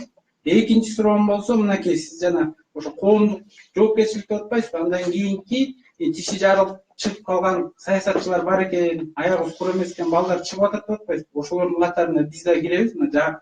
Бул балыкчылык жолу ынтымагын негиздегенибизге 2016-жылы негиздедик.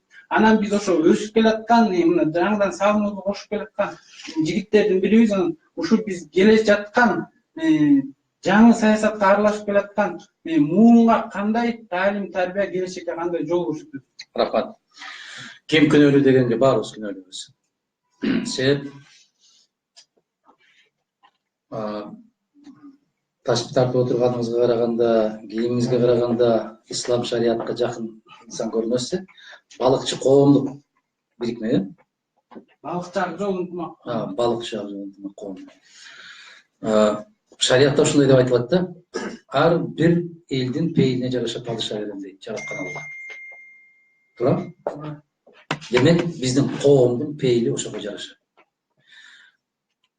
Эки нерсе бузулган жерде дейт да, тараза бузулган жерде заалым падыша берем дейт. Биздин тараза бузулганбы? Тараза бардык жерде бузулган. Сот таразасы бузулган, базар таразасы бузулган. 15 килограмм деп тартып берген этти үйгө алып келген болсоң 13,5 килограмм чыгат. 300 грамм эт салдым деген тамактын этин терип алып салсаң 170 грамм чыгат. Тараза бузук. Тараза бузук. Экинчиден пейил бузук. Бири-бирибизге жакшылык каалабайбыз. Мына көчөдөгү жүргөн унааларды көрүп атасыздар да. Төбө чачың тик турат го. Кантип жүрүп атабыз бизде? Менимче адам өлüm менен жашоонун айырмасын билбей калды. Өлгөндөн деле коркпой калды. Жашоонун эч ошондуктан мына 15 жылдык Афган согушунда өлгөн кишилердин саны 260 өткөн 10 айдын ичиндеги автокырсыктан каза болгондордун саны 900. Бул кандай? Кече Путин ыйлап жиберди, мен балдардын санын көбөйтө албай атсам 47 бала өлөт деген эмне деп ыйлап жиберди. Кузбасста, Кемероводо болгон окуяда. А бизде 900 киши каза болуп атат. Бул Кыргызстанда автокырсыктан. Кургак учуктан канчасы каза болуп атат? Рактан канчасы каза болуп атат? Башка оорулардан канчасы каза болуп атат? Карып калгандар канчасы каза болуп атат? Баягы карыз алып, ошону судан төлөй албай, банктарга карыз болуп, өзүн өзү асып алгандар канча? Россиядан канчасы каза болуп келип атат? Кыргыз Улуу Ата мекендик согуштун мезгилиндегинен дагы көбүрөөк кырылып атабыз. Неге? Баягы пейил бузулду. Ким күнөөлүү дегенде, мына соттордун ушундай болуп, алкымы бузулуп, соттор саясий заказдарды аткарып калгандыгына ким күнөөлүү? Жогорку кеңеш. Эмнеге? Ошолор макулдук берди сот болушуна. Жогорку кеңештин ушундай курамда келишине ким күнөөлүү? Эл. Неге? Ошолордун шорпосун ичип койду, акчасын алып койду. Түйү кайдан башталат экен? Булак. Булак эл. Эгер эл көгөрүп таптаза болуп туруп алган болсо, таза жигиттер, азаматтар келет. Баягы 36 тамганы тааныбагандардын баарын жыйнап элип алат да, анан өздөрүнүн кайда отурганын билбегендерге эме болуп атат. Ошол элибизде ким күнөөлүү дегенде бийликтин очойгон чоң күнөөсү бар. Айрыкча 2000-жылдан баштап Аскар Акаевич айтканда, ким эмне берсе жей бергиле, иче бергиле, мыйзамда тыюу салганын билип туруп мамлекеттин жетекчиси ушундай деп сүйлөгөн. Акаев ушинтип айткан. А мыйзамда эмне деп турган? Добуш сатып алуу кылмыш жаза кодекси менен жазаланат деп турат. Ошондой десе, мамлекеттин жетекчиси ала бергиле, иче бергиле, жей бергиле деп уруксат берип коет. Ошондон баштап пейилибиз куруп баштаган. Бийлик дагы, жетекчилер дагы бардыгы күнөөлүүбүз, баарыбызда күнөө бар. Кыргызстанга 120 депутаттын кереги барбы? Жок, мен дайым айтып келем, Кыргызстанга 60 депутаттан ашпаган жогорку кеңеш керек. Алар эмне дедиңиз экинчи? Келе жаткан ошо саясий муундарга жаңылыштан тиши жарылып жатса, ошолорго кандай таалим тарбия бересиз? Тиши жарылды дегендерди туура эмес түшүнүп алыптырсыз. Тишин катып жүрүшүп, кече Каныбек мырза айтты да, бизнеси барлар коркуп, бизнесинен коркуп унчукпай жүрүшкөндөр бир аз азыр козголуп баштады деп айтты да. Тиши жарылды деген сөздөр алар билесиздер, чукпастар да, чукпастар. Парламентте отургандар дейт. Ошолор да айтты. Чукпай отурат дагы, тиги киши кетти десе, кеткени чын бекен? Келбей бекен кайрылып? Келбейт экен дегенде анда мен айтам пикиримди.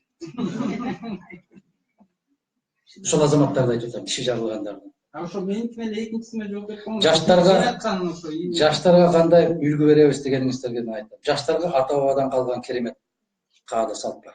Ошону кармайлы. Оку, дагы бир жолу оку. Биздин бүгүнкү күндөгү жаштарыбыз, мына жерде жаштар көбүрөөк турат. Мойнуңарга алып койгулачы, өзүңөр деле Фейсбукка жазып койгулачы. Адахан агай, айтканыңызга макулбуз, сабатсызбыз деп кошулуп койгулачы. Кечээ могу жерде бир күбөлөр бар. Отуруп бир жерден тамак ичип калдым. Анан бир жигит келди, ошо сиздердей болгон жигиттер келип, сүйлөй албай, жакшы сүйлөй албай, кайда окуйсуң дедим замат. Десем, национальныйда деди. Улуттуктабы десем, жок дейт, национальныйда деди. Кыргыз улуттук университетинде окуйсуңбу десем, национальный деп атпаймынбы деди. Национальный университетиңдин аты кимдин атында десем, ким ишенбесе мени менен жүргүлө. Токтогул Сатылганов атында. Кайсы факультетте окуйсуң десем, юридикалык факультетте. Канчанчы курстасың? 2-нчи курста. 2 белгилүү азамат күбө менен чогуу отурат. Чогуу үчөөбүз барганбыз чай ичип. Жок, улуттук университетте окуйт экен. Мен айттым, туура дедим. Жанында филармония бар дедим. Жусуп Баласагын атындагы. Мына студенттердин деңгээли ошол. Ошол укук факультетинде окуйт экен. 3 жылдан кийин диплом алып чыгат дагы, мени менен сиздин тагдырыңызды чечет сот болуп. Мына азаматтар. Аларга эмне беришибиз керекпиз? Мен жанагы артка кайталы деген программам бар го. Баарыңыздар жаман көрдүңүздөр, элдин баары алга жүр деп атса, Модумаров артка кайталы деп атат. Артка Советтер Союзунун мезгилиндеги окуу системасына баралы. Советтер Союзунун мезгилиндеги чарба жүргүзүүгө баралы. Маданиятка баралы. Ошого баралычы. Мына Кытай Сталиндик реформалар деген министрлик ачты. Окудуңуздарбы? Окубайсыздар да ушунда. Си Цзиньпин Сталиндик реформаларды изилдөө деген министрлик ачты. Атайын министрлик ачылды. Анын максаты эмне деген суроо коюлду. Сталин саясий деңгээлден Ленинден кем калбайт деп жооп берди Си Цзиньпин. Ленинден кем калбайт. Бирок чарбалык мамлекеттик чечимдерди кабыл алуу боюнча дүйнөгө теңдешсиз инсан деп айтты. Мен артка кайталы дегенди Си Цзиньпин 6 жылдан кийин айтса, кол чаап атат. Модумаров айтты, кол чаппай койдуңарсыздар. Ошон үчүн айтам, кыргыздар, силерге же орусча түшүндүрүш керек, же башка жактан алып келип сүйлөтүш керек. Ошондо ишенет. Мирзиёев, Путин, Назарбаев деп тамшанат го, таңдайларын кагат. А бирок өзүбүздөн ошондой жигиттер чыгып келатканда аларды бастыра койбойт. Жок, биз бөтөн бирөөлөргө суктанганга укмуш керемет. Машпыз, туура айттыңыз. Ошолорду мектепке кайрадан киргизүү керек, таксыр. Анан экинчиси, сиздерге окшоп шарият жолунда жүргөндөрдү дагы ата бабанын каада салты менен керемет шарият. Тескерисинче арабтарга мен Меккеде жүргөндө бизден сурайт да, кайдан деп келдиңер деп сурайт. Себеп калпакты жакшы көрөт, биздин кийимдерди. Кыргызстандан десең, кайерде деп сурайт. Кыргызстан борборду кайсы десең, Бухари дейт. Ал жерде кыргыз, өзбек, казак, тажик деп бөлбөйт. Бухарисиңерби дейт. Бухари, имам Бухаринин урпагысыңар дейт. Анан айтат, илимдин тазасы, шариаттын тазасы накта сиздерде калды деп суктанышат. А биздин кемчонтойлор ал жака барып үйрөнгөн. Өзүбүздөгү баалуулукту сактай албай атабыз, баалай албай атабыз. Мага Мирзиёевдин бир сөзү жакты да аябай жакты. Ислам дүнүйөсүнүн шам чырактары болгон илимпоздордун баары бизден чыккан. Бизден чыккан азаматтар. Таза тамактын баары бизден чыккан. Гамбургер, самбургер, чизбургер өтө арам экендигин эми түшүнүп баштады окшойт кыргыз. Кезекке туруп алып уруп атат, урушат. Коланы ичкениңерди айтпагыла, мотордун майын тазалайт ким кан? А биз таптаза айранды ичпейбиз. Ошондуктан ар бир нерсени баягы өзүбүздүн баалуулуктарга кайтышыбыз керек, таксыр. Улуттук жүзү, азыр улуттун жүзү маданият эмеспи? Маданият өкүлдөрүнүн алды 64 жашка, эмгек стаж 45 жылдан ашкандар акыбалы мышык ыйлагандай деңгээлге жетти. Борбордо курулуп жаткан батирлерден жеңил. Мына ушу ким берди ушу суроону? Сиз бердиңизби? Мамлекеттик катчы болуп турган кезинде мактануу менен айтып коеюн, ушу эске салганда гана айтам. Биз ушундай мыйзам кабыл алганбыз. Болсо эмгек акысына 100% кошулат. Андан кийин эмгек сиңирген артист болсо эмгек акысына 50% кошулат. Андан кийин кыргыз киносуна улуттук бюджеттин 0,2% жыл сайын бөлүнүп турат деп мыйзам кабыл алганбыз. Ошонун баарын жокко чыгарышты. 100%-дык баягы эмгекке кошулган айлыкты бир өзү эл артисти болуп туруп, анан бийик деңгээлге жетип калды, дайым ушундай жүрө берет экен дегендей кылып аны алып салды. Айтпай эле коеюн, кишинин айыбын жашырган болсоң, ахиретте Аллах сенин күнөөңдү жашырат дейт, айыбыңды жашырат дейт. Иншалла ошо атын айтпай коеюн. Эгер кылмыш жасалган болсо, ким болсо да айтат элем. Бул туура эмес иш жасалган. Мен жана айтпадымбы? 3 кызматкер жогорку айлык алган мамлекетте маданият болуп эсептелет. 3 кызматкер. Дарыгер, мугалим, анан маданият кызматкери. А базар экономикасында тармагында эң көп айлык тапкандар билесиздерби кимдер болот? Адвокаттар. Эмнеге адвокаттар көп табат билесиздерби? Себеп аларда мыйзам иштейт. Алар мыйзамды баары изилдей бербейт. Ар биринин адвокаты бар, үй бүлөлүк адвокаттары бар. Кандай маселе болсо ага таштап коет, ошол чечет. Бирок ага төлөп турат. Жигит. Сол жанагы билим берүү тармагы боюнча айтсак, чындыгында эле бул биздин өлкөдөгү билим берүү тармагы чындыгында аябай эле алсыздап барат. Алсыздап эле мындай өнүгүү деген жетпейт да, дагы ушул кетишине кетсе кете берет да, ылдыйгач. Атың ким? Дөөлөт. Мамлекеттик окуу жайлар.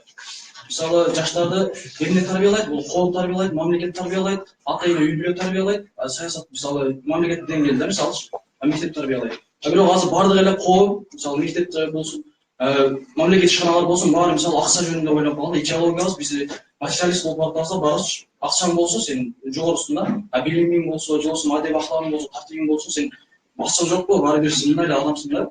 Биз ошондой болгондон кийин жаштар дагы ошого жараша акча тапсам, мен дагы бай болсун, мен дагы ушундай кадыр-бакка жетем деген деңгээлде ой жүгүртүү идеологияны айнап, жанагындай билимге басым жасабай калышты да.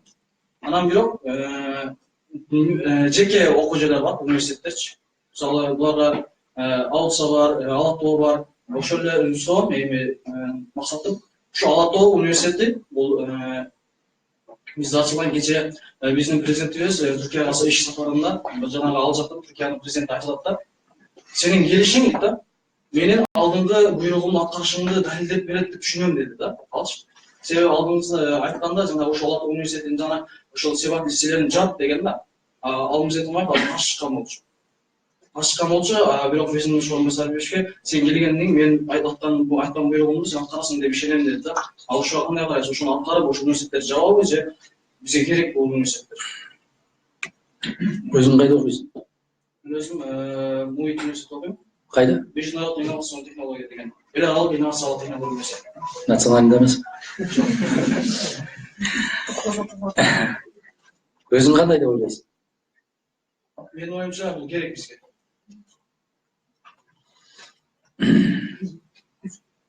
Эгерде кыргыз мамлекетинин, кыргыз элинин келечегине, анын илимий, маданий дареметинин көтөрүлүшүнө көмөк кошо турган ишканалар, окуу жайлар болсо, алар Кыргызстанда иштейби, иштебейби, аны биз чечишибиз керек.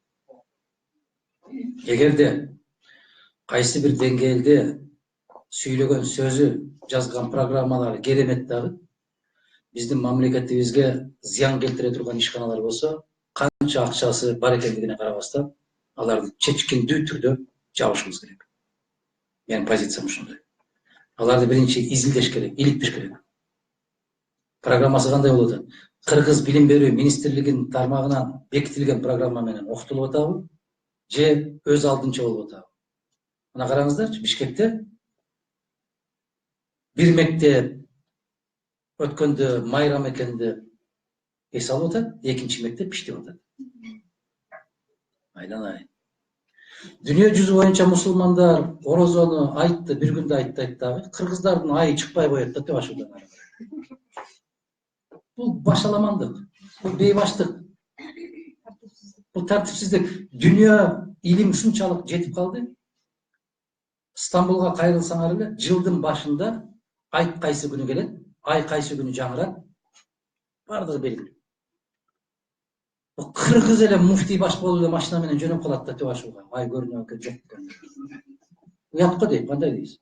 Ошол сыяктуу эле мынау окуу жайларды дагы караш керек. Кыргызстандагы окуу жай эмес, сыртка окуганы баратам деген азаматтарды дагы текшеришибиз керек. Кайдан барып окуп атасың? Эмне болуп келип окуп атасың? Мына ошондуктан азыр бир эле ислам жолунда болгондор бирөө колун көтөрүп алып окуп атат, бирөө колун түшүрүп алып окуп атат. Кече муфтийиң айтып атат, анысы да туура, мунусу да туура деп. Болбойт. Болбойт. Карашыбыз керек. Карашыбыз керек. Бизде шариаттын жолун бекем кармашыбыз керек. Бекем тутунушубуз керек. Аны дагы бир четтен экинчи четке чыкпашыбыз керек. Баарыбыз 5 убак намаз окуйбуз. Кудайга шүгүр, Аллах туура жолго салып койгон үчүн чексиз шүгүрлөр келтиребиз. Бирок ичинен иритпеш керек. Мына мисалы, кээ бир Россиянын телеканалдары улам сүйлөйт да исламист эмес алар. Ошолорго каршы күрөшүп аткандар дагы ислам дүйнөсүндө, ислам шариятында, ислам мусулмандары. Ал жерде айтпаш керек исламист деп. Неге башка мамлекеттерде, Европада болуп аткандарда, мисалы Ирландияда католики деп айтпайт да. Аларда деле же болсо лютераны деп айтпайт. Же христиане деп айтпайт, бандит деп айтат. Эмнеге исламга келгенде гана исламист, исламдан айланып кетсин. Макулсуңбу? Ошол сыяктуу четке чыгып окуп келем деген кыргыздарды дагы текшеришибиз керек. Кайда барасың? Каерде окуйсуң? Кимдин үйүндө жашайсың? Эмне каражат менен окуйсуң? Тамакты кайдан ичесиң? Ким окутат? Эмнеге окутат? Өзүнө өзү сүйгөн мамлекет ушундай болот. Бизден анан барып алып окуп келет экен. Эмнени окуп келип атат? Келгенден кийин атаң менен ненеңди үйдөн кууп чыкканга чейин окутат. Биз артка кайталы дегенде темирдей тартип деген ушул. Бардык тармактан тартипке келишибиз керек. Пикирим ушундай. Соңку азыр саат 35 убакыт бар. 20 мүнөт. Саламатсыз. Мен Муратбек Акер жогорку окуу жайларынын 3-курсунун студенти болом. Кайсы окуу жай? Кыргыз Улуттук университетинде. Мен сизге суу берейин дегеним азыркы учурда биздин бардык конституция иштебей атса, анда конституцияны өзгөртүш керек деген маселени көтөрөсүз. Эгерде билим тармагындагы студенттердин сапаты, билим деңгээлинин сапаты азайса, анда билим тармагынын системасын өзгөртүш керек дейсиз да. Эгерде биз мурдагы билим берүү сапатын мурдагыдай кылсак системасын, андан дагы эч кандай жыйынтык чыкпайт. Анткени биздин жогорку окуу жайларынын көпчүлүгүндө коррупция аябай күчүнө батып кеткен да. Бардык жердеги сессиялардын баарын, экзамендердин баарын биз акча менен бүтүргөнгө туура келет. Анткени эгерде мугалимге эч кандай акча бербей койсо, ал өзүнүн эмесин эметип, студентке жакшы лекция окуп жана семинарсын узганда жакшы мындай сапаттуу билимди талап кылышпайт да. Анан кийин биз убагында биз аларга акча бергенге туура келет. Бул баарыбызга эле белгилүү. Ошондуктан бардык нерсени системаны өзгөртүш керек деген кереги жок болуш керек. Анткени ошол жакта коррупционерлерди, мугалимдерди бүт бардыгын мындай билим сапатын аябай катуу текшериш керек мамлекет тарабынан. Андан кийин бул билим берүү министрлиги жагынан дагы жылдан жылга контракттын санын көбөйтөсүңөр да. Бардыгын көбөйөт, бирок билим сапатын эч кандай берилбейт. Эгерде ушундай контракттын акча менен бүткөн адистерди чыкса, анда биздин келечегибизде Кыргызстандын келечеги жок болуп калышы мүмкүн. Анткени бизде сапасыз жаштар бул Кыргызстан эч качан көтөрбөйт. Ошондуктан контрактты бул конституцияда жазылган, бардык Кыргызстандын жарандары бул акысыз билим берүүгө тийиштүү деп. Акысыз деп жазылып коюп, бардык университеттин контракттары менен бүтөт. Атын ким кызым? Жогорку билим берүү сапатына лицензия берилбейт да, бюджеттик нерселер. Атын ким кызым? Муратбекова Керес. Кайсы факультетте окуйсуң? Гуманитардык факультетте окуйм, социалдык. Ким болосуң келечекте? Келечекте социалдык кызматкер болом. Кайсы тармак? Эмне боюнча? Камсыздандыруу, билим берүү. Камсыздандырууга, жанагы пенсионерлерге жардам берүү, социалдык Түшүндүм. Ошол Керес кызым отура бер, рахмат. Мына бир нерсени түшүндүрө албай койдум да, таптакыр түшүндүрө албай атам да мен силерге. Артка кайталы деген сөздүн ичинде мага айтып атасыз, реформа кылыш керек. Мен реформа деген сөздү өтө жек көрөм. Артка кайталы деген сөз биздин калыптанып калган эле системага кайра келели деп. Кытай аябай каттуу кетип баратат дагы, Сталиндик реформалар деп туруп Сталиндин деңгээлине ошол заманга кайталы деп атат. Дүйнөлүк держава, экономика дүйнөдө азыр соңку 3 жылдын ичинде 1-чи орунга чыгат деген Кытай ошол Сталиндик мезгилге кайталы деп атат. Мен Мадумаровдун пикирин такыр укпай койдуңар да. Такыр эле укпай койдуңар. Жашыңар да укпайсыңар, карыңар да укпайсыңар. Же түшүнбөйсүңөр чындыгын айтканда. Мен темирдей тартип болгон өлкөнү түзүш керек дегенде ошондой мугалимдердин жыты да болбойт Улуттук университетте, ишенип калган. Мен канча жылдан бери айтып келатам, 50ге жакын жогорку окуу жайдын кажети жок. 7 жогорку окуу жай калыш керек да, мамлекет тарабынан 100% камсыздалыш керек деп атам. Окуйм деген гана кыз окуш керек. Окуйм деген жигит окуш керек. Калп эле сүйрөлүп жүрүштүн кереги жок. Атасынын букасын алдына салып алып, же атасынын жылкысын алдына салып алып келген жигиттердин кереги жок. Эки жерде эки канча болот десем 4,5 дегендердин кереги жок. Бирок чөнтөгүндө диплому бар. Азыркы жогорку кеңеште отурган депутаттардын да баарынын диплому бар. Бирок өткөндө бир депутат айткандай, өмүр баяныңды жаз десе бирөө да катасыз жаза албаптыр. Биздин деңгээлибиз ошого барып калды. Токтотолу эми. Мына коррупция дегенде караңыздарчы. Баягы коюлган 5 маселенин алдына дагы бир маселе коем да. Жакында депутаттардын өздөрү чуу көтөрүшүп чыгышты эле.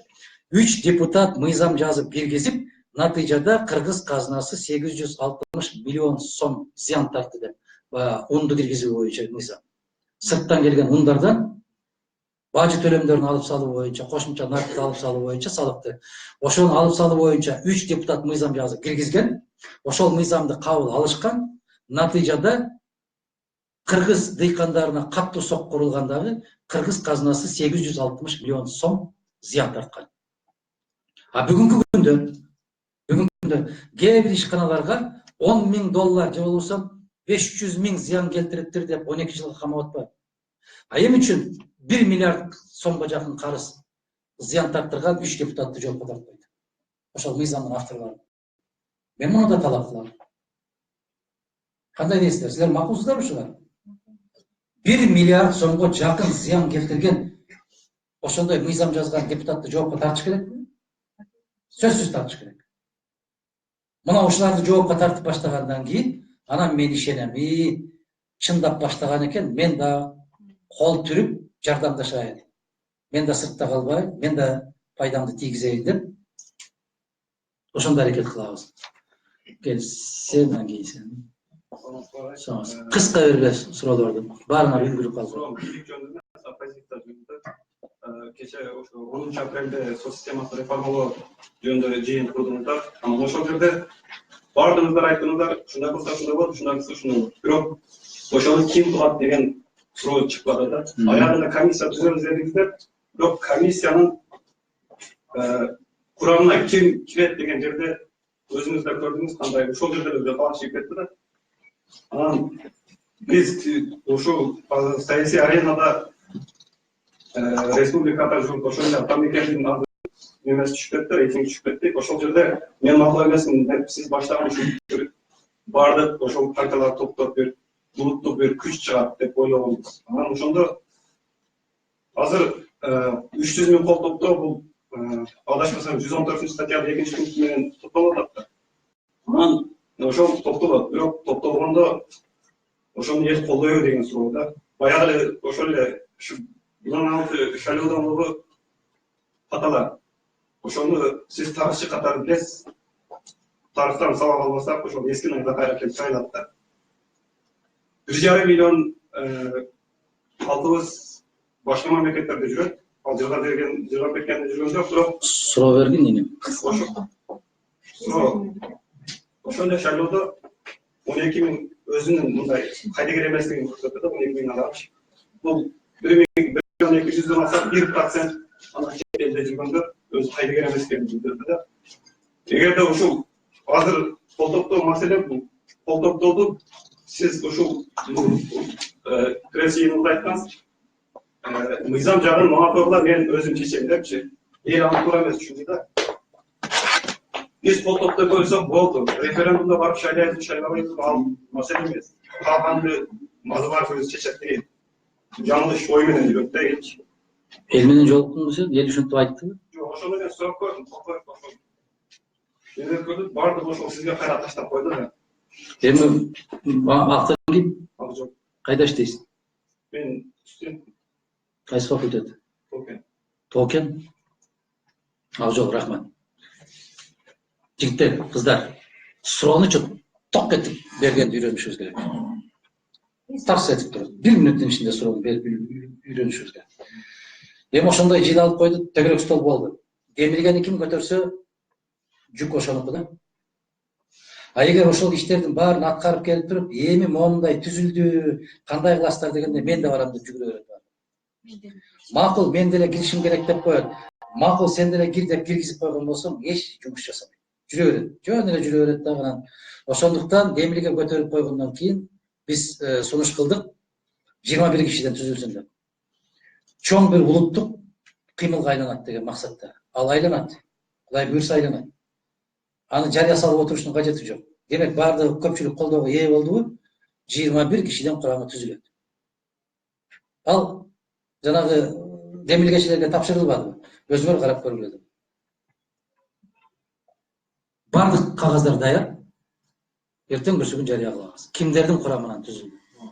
Кантип түзүлдү? Канча мөөнөттө кантип сунуштарыбызды даярдайбыз? Мен сунуш бердим. Биз 100-150 миң добуш жыйнасак, калган 3 партия бирге 50 миңден эле жыйнап бербейчи? Макулсуңарбы? Ошого баралы. Ким жыйнап берем деген болсо биздин эшигибиз ачык. Анан экинчи суроо. Ошону калганы мага тапшырып койгула дегенде, эми 300 миң киши келип алып талап кылбайт да. 300 миң киши кол коюп берсе, мен таштай турган жерге таштайм. Ал түшүнүктүү эле нерсе. Мен дагы бир жолу айтам, кайдыгер эмес болуп, чуркап жүрүп кол жыйнап, ошол кол коюп бергендерге рахмат айтам. Ыраазычылык билдирем. Сен канча жыйнап бердиң? Мен жыйнайын дедим, бирок ошону түшүнбөдүм да. Ооба. Анткени Бүгүн түшүндүрүп берет балдар эгер кааласаң. түшүндүм, бирок ошол референдум жөнүндө эл неме кылбай жатат да. Элге мен түшүндүрүп берем. Түшүндүрүп берем. Анткени парламент шайлоого 2 жыл калды да. Ага чейин эле түшүндүрүп берем, Кудай буйрса. Жакын арада. Ошол кол жыйналып бүткөндөн кийин түшүндүрүп берем. Ahmet Sambayevich, siz reforma degan so'zni jamoat qilib dedingiz. Kecha reforma jөнүндө берейин дегем. Биз сөзүңүз айткандай ар дайым эле кризисте көрүнөт деген. Ошол саясий кризистеги кризисти чечиш үчүн бийлик бактарында кандай реформалар жүргүзүш керек? Ал эми экономикалык кризисти чечиш үчүн экономикалык тармакта кандай реформалар жүргүзүп, кайсы жерден башташ керек? Бул биринчи суроо.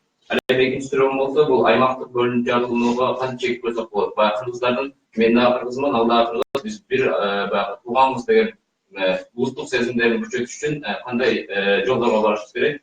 Үчүнчү суроом болсо, Түштүк Кореяда, ошол Бразилияда президентке оппозиция импичмент жарыялады. Ал эми Кыргызстанда биздин президентке дагы ушинтип оппозиция күчтүү болуп импичмент жарыялаганга шарт барбы?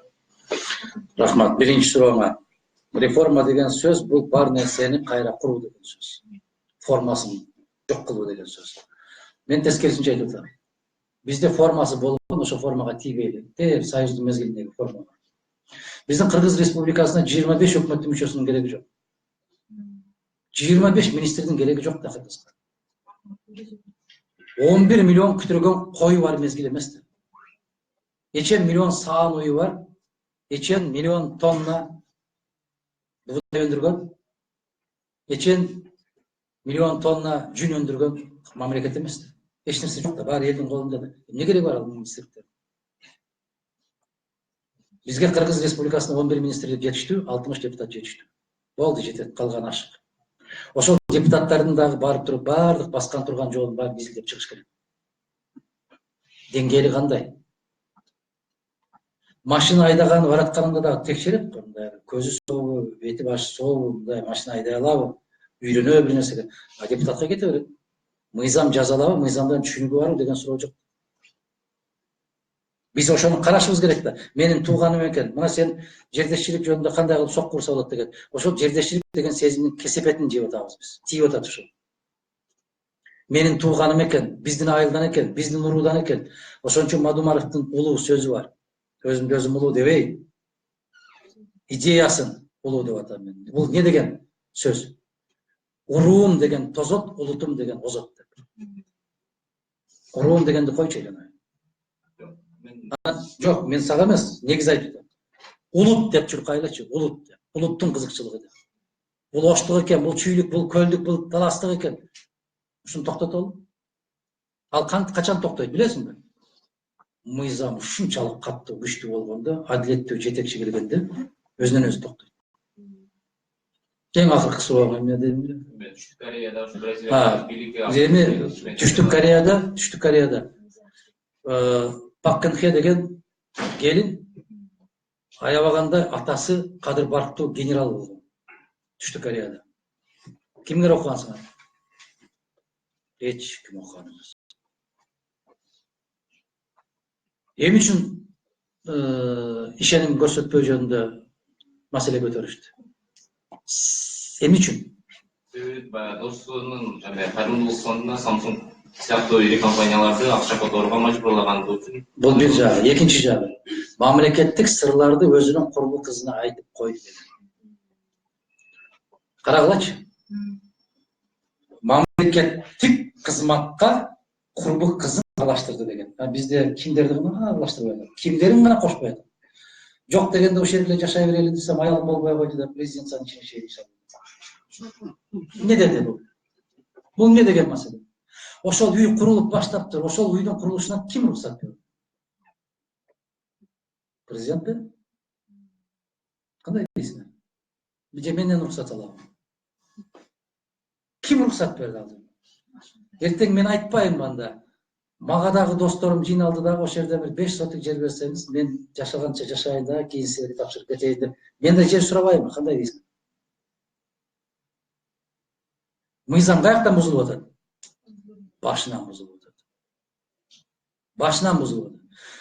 Паккын келди, ошол курбу кызына мамлекеттик ишке аралаштырды деп четке чыгарды дагы, ошол аралаштырып койгон үчүн 24 жылга эркинен ажыратты. 24 жылга.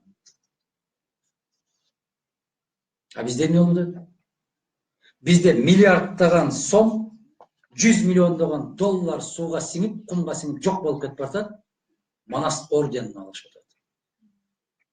Кыргыз эл баатыры болуп атат. Эми ушул иштердин аягы бар экен, бираз кое туралы. Жок дегенде бир 65ке чыккан урматына берип коелу. Жок. Биринчи буйругу менен кыргыз эл баатырлыгын ургутат. Неге? Сен мени кыргыз президенти кылып койдуң. Накта баатырсың сен. Сен шайлоону жакшы өткөрүп бердиң да, БШКга орден берип атат. Ким бир ооз сөз айтып койду? Айткылачы. Мадумаровдон башка бирөөң айттыңбы? Анан келип кайра мага менден сурайсың да, эмне кылып атасың деп. Кел дейм, балам, канчадасың? 18-де. Айlanayım bulamay. Sen суроо бергениңе да рахмат ушундай. Келгиле аралашкыла. Кайдыгер болуп отура бербегиле. Эгер мугалимдер ошондой алып атса, силер жана кыз кетип калды да, керездедиби? Силер өзүңөр жыйын өткөрбөйсүңөр факультетте. Өткөрүп туруп келгиле, баарыбыз тикеден тике турабыз. Бүгүндөн баштап күн-түн китепти окуйбуз дагы, бардык суроосуна жооп беребиз. Эгер кол койбой койсо, баа койбой койсо, биз факультет боюнча турабыз тикеден тике деп баштабайсыңар, баштай албайсыңар. Неге? Өзүңөр барбайсыңар. Өзүңөр окубайсыңар. Мени жаман көрөсүңөр да, сөзсүз бул сөздөрдөн кийин ким жакшы көрөт? Журналисттер жакшы көрөбү? Жок. Саясатчылар жакшы көрөбү? Жок. Силер жакшы көрөсүңөрбү? Жок. Неге? Себеби каттуу ачуучу. Окубайсыңар. Азыр 5-өөрүң кал, мен эң кыйынмын деген. Жыйын бүткөндөн кийин менин кабинетиме киресиңер. Мен кайсы факультетте окуп аткан болсоңор, ошого жараша 5 суроо берем. 5-өөнө тең жооп берсеңер, бетиңерден сүйүп, бир стипендияңарды төлөп берем.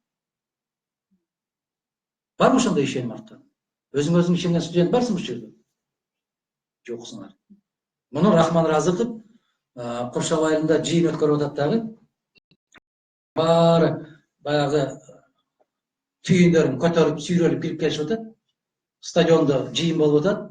А Разыков барардын алдында Атамбай Жээнбековго деген бир азамат, ошол жерде жергиликтүү азамат, союз союп тамак берген. Чайканада. Ошонун тамагын жеп алып кирип келишет. Анан Разыков айтыптыр. Мен арам тамак жебей келатам деген аксакал чыгып бата берсин десе, бирөө да чыкпайт. Бирөө да чыга албаптыр, бирөө да бата бергенге чык. Баары калпакты кийип, башын жерге салып алып, жанагы жерди чукуп отурушат аягы менен. Бетин көрсөтпөй. Ошол сага 2 кабырга керек беле аксакал? Ошол кесе шорпону ичпесең ачка калат белең аксакал? Намысыңды сатпасаң боло беле аксакал? Ошол сыяктуу студенттер турсаңар, киргиле, мен 5 суроо берем, 5-өөнө тең жооп берсин. Ишенесиңби өзүңөр? Кел өзүбүздөн баштайлы. Соңку 3 суроо. Siz aytışınız, Сооронбай Жээнбеков эч качан өзүнүн саясатын улантабайт. Эгер өзүн кылдан кыйшайган учурда аны досу келип туруп ордуна коюп коет деп айтсаңыз, Бирок азыр мындай башкача өңүтүп атат, өкмөт мамилеси бузуп калды. Эгер өзүнүн саясатын атканда, бул тилекке каршы бийликти көп көтөрүп айткансыз. Биринчи суроо, азыр ушул эмеңизди мындай эме тастап айта аласызбы? Ушул оюңузду айтпайсызбы? Кайтпайм мен, 100 жолу кайталап айтып берем. Экинчи суроом, азыр Кумтөр келишим болгондон баштап азыр Сентера 25%ке эмесин көбөйтүптүр. КамАЗдын ишин 25%га көбөйттүр. Бул боюнча кандай ойдосуз? Үчүнчү соңку суроом, азыр депутаттар мындай мыйзам жазат, бирок ошо өз кызыкчылыгына пайдаланып жасатат. Өз кызыкчылыгына. Анан кимдин кызыкчылыгын пайдаланасыз? Ошол жерге ишкерлер келип алса, ишкерлер базардагылар же соодагерлер келип алса, өзүнүн кызыкчылыгын колдойт. Анан сен менин кызыкчылыгымды колдой бер. Бул үчүнчү суроом. Экинчи сурооңа Кумтөр боюнча 3 өкмөт кол койбой келген. 3 өкмөт кол койбой келген. Ошол менен кызматтан чегинишип кетишип калган. Азыр Сапар Исаков отставкага кызматтан чегиниши керекпи деген суроону бердилер. Мен айттым, сөзсүз түрдө чегиниши керек деп айттым. Сөзсүз түрдө кетиши керек. Неге? Себеп бул өкмөт башчысы болуп келери менен маселени иликтебей туруп 3 күндөн кийин кол койгон. Бир сутка? 3 күндөн кийин ошого кол коюп атат. Неге кол коюп атат? Кантип коюп атат? Кумтөр эмне үчүн аны көбөйтүп атат? Демек ушул келишим